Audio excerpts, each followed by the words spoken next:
Hanya jemaah lengkap 2 dos vaksin dan 2 dos penggalak dibenarkan hadir menunai solat Jumaat di Masjid Seluruh Selangor bermula Jumaat ini. Merujuk laporan Buletin Utama semalam, kami memohon maaf atas kekhilafan laporan mengenainya dan berikut adalah kenyataan dari JAIZ. Hanya jemaah yang lengkap 2 dos vaksin dan dos penggalak dibenarkan hadir menunai solat Jumaat di Masjid Seluruh Selangor.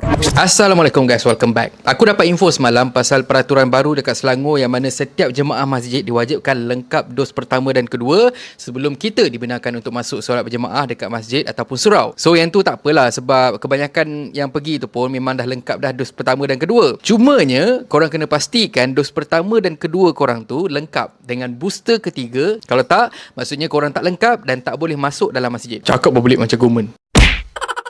Ya guys, kita perlu pastikan kita lengkap booster untuk solat berjemaah pula. Benda tu aku tak kisah sangat sebab aku dah lengkap booster. Cuma tinggal booster keempat nanti bila dah keluar.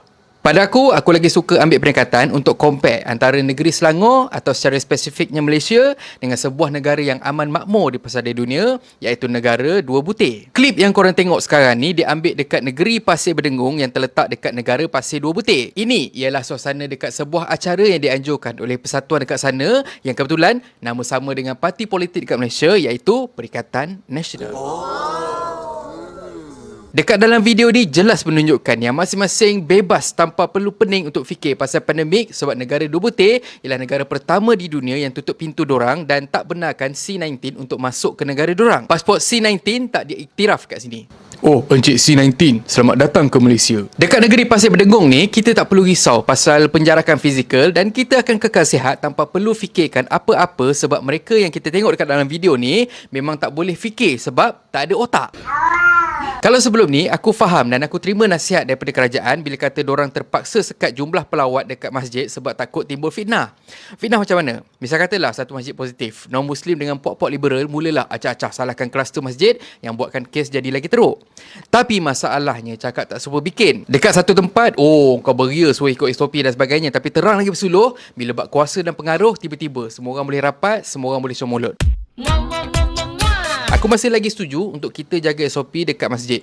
Sebab aku risau mangkuk tingkat yang akan fitnah institusi masjid kalau kata jadi apa-apa. Tapi korang ni ahli politik ni semua ni bangang sangat ke? Tak reti kan nak duduk kat rumah, duduk kat office lepas tu buat live. Ini nak juga duduk rapat-rapat, nak juga habiskan duit berjuta-juta, nak pergi pasang kemah, nak pergi buat agenda itu ini, nak pergi buat video, nak pergi nyanyi lagu, nak pergi buat lagu dan sebagainya. Nak juga ikut cara lama. Itu yang jabatan kerajaan, contohnya macam immigration, sampai ke sudah beratur semata-mata nak renew pasport dan sebagainya, padahal benda tu semua kita boleh settlekan melalui online. Aku cadangkan pada korang semua, masa PRU 15 nanti, kalau kata ada muka-muka yang sama, kita jangan ambil, kita tolak 100%. Kalau siap PRU sekarang, dapat lagi mangkuk tingkat, sambung balik sakit kepala. Kita ambil yang muda-muda je. Yang tua-tua ni, kita tarik dorang pergi ke masjid, suruh dorang pergi duduk dekat situ, pergi ingat Tuhan. Dah lama sangat lupakan Tuhan tu, lagi berapa inci lagi nak pergi ke kubur. Dan akhir kata pepantun, burung tiung balik sarang. Makanan anak bawa pulang. Ingat agama, jadi orang. Ingat politik, jadi pangang.